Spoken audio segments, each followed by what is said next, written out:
Thank you very much. To Kentucky Republican Senator Rand Paul now with more reaction to a growing scandal. Senator, good to see you. Thanks for coming in. Thank you. Are we any closer to knowing whether we also paid for Jeff Neely's wife on some of these trips? Well, you know, if she posed as a federal employee or if federal money went towards the parking, I think we'll be seeing criminal charges here, and I don't see any way they escape that. I think you see that by them already pleading the Fifth. But, you know, my office has discovered something else. Apparently, the president had a policy that government employees were not supposed to be going to resort areas, and Harry Reid wrote a letter in 2009 specifically asking that he exempt Las Vegas so we could send government officials. So I'm wondering if Harry Reid was specifically involved with allowing this conference to occur, because we have a letter from Harry Reid to the president specifically asking for an exemption for Las Vegas. Wow. Have you seen, is there any way that you can get documents from Senator Reid in order to confirm or deny this? Well, we have the letter, and we'll be happy to forward the letter to you, but we are going to be asking questions, you know, how much Harry Reid knew about this conference and whether or not he approved of this conference and whether or not he thinks it's a good idea for the taxpayer to be funding $800,000 trips to Las Vegas.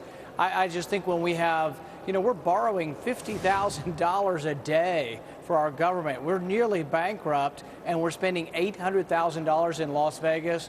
There's something there that doesn't pass the smell test. Well, I don't want to belabor the point on Reid, but I do have to ask, has he said anything about this? You must have questioned at least members of his staff about it.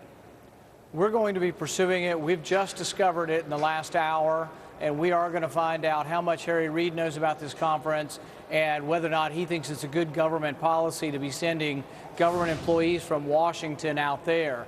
In the meantime, I'm introducing a budget next week which will cut the amount of travel money available to government employees by 50%.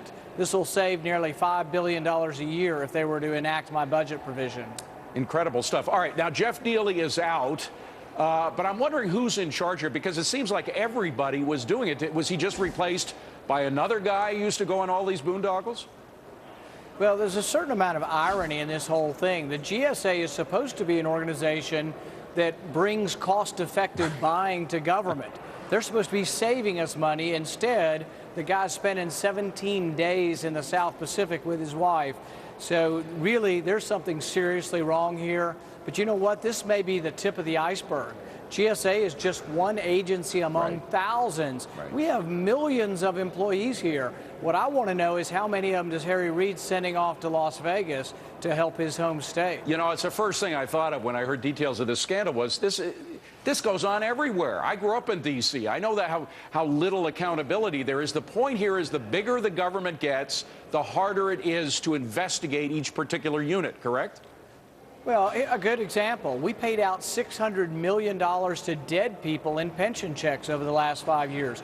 Government is so large, they don't know how much they're spending for anything. And then you have abuses like this that really boil the blood of taxpayers.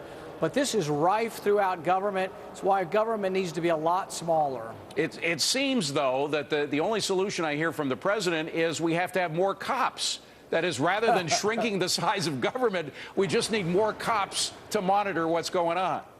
Yeah, I think ultimately that's what a lot of the election will be about, is whether or not we want to just tax people more or whether or not we want to say government has grown too big, let's make government smaller, and let's make the private sector bigger where employment occurs. Now, is the GSA, because of course we know it's been on the watch of Republicans and Democrats, what's been going on here, is it going to become a campaign issue? Are you going to somehow turn it into a campaign issue?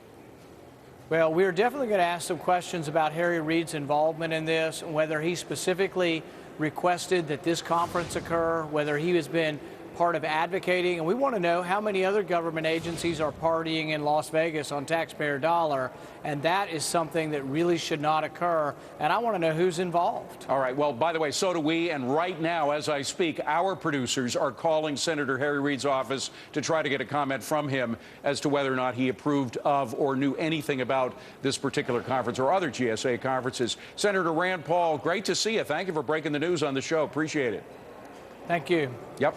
Well, they are working